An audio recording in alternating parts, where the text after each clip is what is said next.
Hey guys, welcome back. All right, so just hear me out here.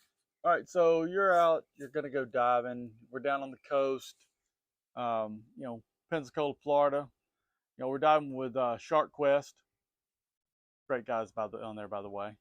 So anyway, we're down there. We're diving with Shark Quest. It's October, early October. It's nice and warm out here, you know. And then you go down there, get in the water, you dive. You dive on Saturday, you dive Saturday morning, you dive Saturday afternoon.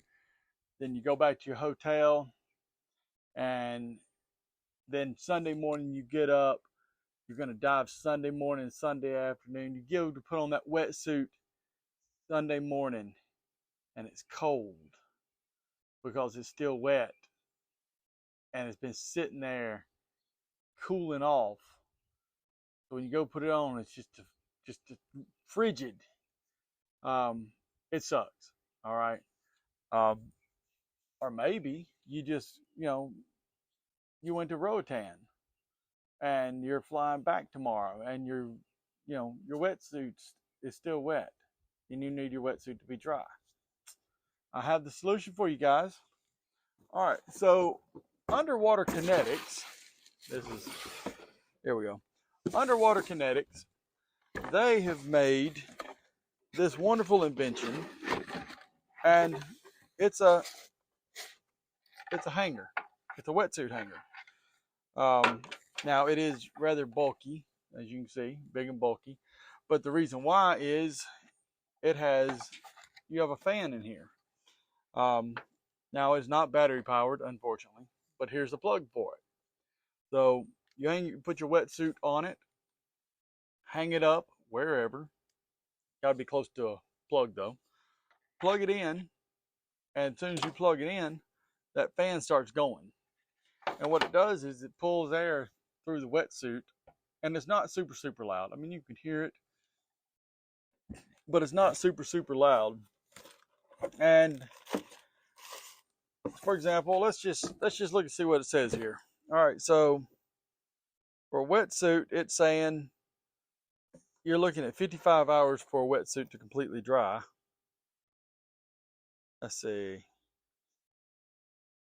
I don't know what this is over here, because it says 23-hour dry time with this. Now, I can tell you this for fact because I've done it, is if you're in a hotel room and it's 72 degrees in the hotel room and you have this hanging in the bathroom of said hotel room, your wetsuit will be dry in about 12 hours.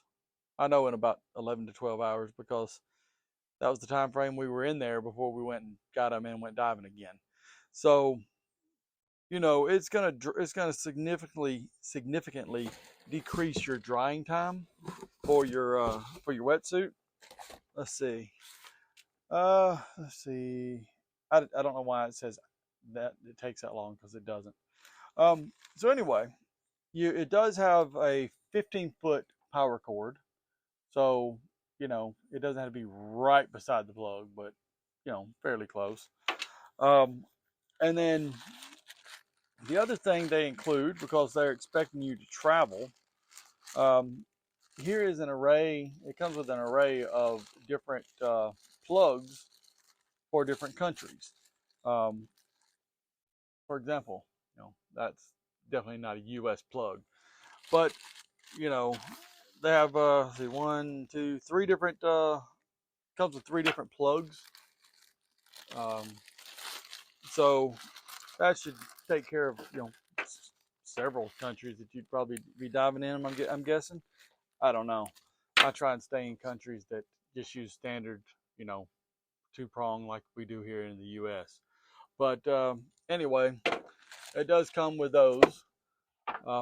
Probably if I'm traveling like that out of country, I'm probably not going to be taking this, to be honest with you, because I mean it is pretty good size. I mean, and we already talked about how I'm not a big fan of taking up a lot of space in my baggage. But anyway, I know there's plenty of people that are kind of like, oh, how do I hate getting into a cold wetsuit in the morning and all this. this is right here is the solution. Um, you know, when we were in the Bahamas, it wasn't a big deal because we're on a liveaboard when we were down there, and you would hang everything over the railing, so it would constantly have airflow, you know, from the wind. Um, you know, down in Roatan, you don't really need it because you hang everything over the railing. It gets a constant wind.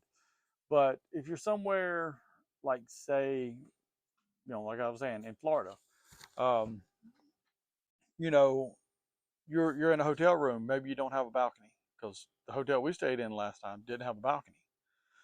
You know, your choice. You don't really have a whole lot of choices on where to hang it. Um, so you know, this is a solution. Or maybe you just can't, you're diving somewhere local and you come home and you don't have a place to hang it outside. Maybe it's supposed to start raining. You can't hang it outside. That kind of defeats the purpose to put it outside in the, you know, in the rain when you want it to dry. But anyway, the point is, this hanger, it does help dry things a lot faster. It was able to dry my wetsuit in between 10 and 12 hours from the time we got out of it, got back to the hotel, hung it up till I was putting it back on the next day. We're looking at between 10 and 12 hours. Um, so it does work, and it does work well. Now, granted, these are kind of pricey. I want to say it was about $35. Um, but I could be making that number up. It could have been a little higher. It could have been higher than that. It could have been about $60. But like I said, it doesn't have any heat. All it has is just a fan that sucks air through. It's basically, and it kind of sounds like a computer fan. Let's see. It says the fan is 120 cubic feet per minute is what it pulls. Um, Now I use this in a dry suit too to dry a dry suit out, and it worked well on that. So you know, um, maybe you have a dry suit that got flooded, and for people that don't know, if a dry suit floods, it's hard to get them to dry out, especially fast. Um, so, like I said, this right here, it could greatly decrease your drying time. All right, guys, that's all we got right now. So y'all keep on kicking.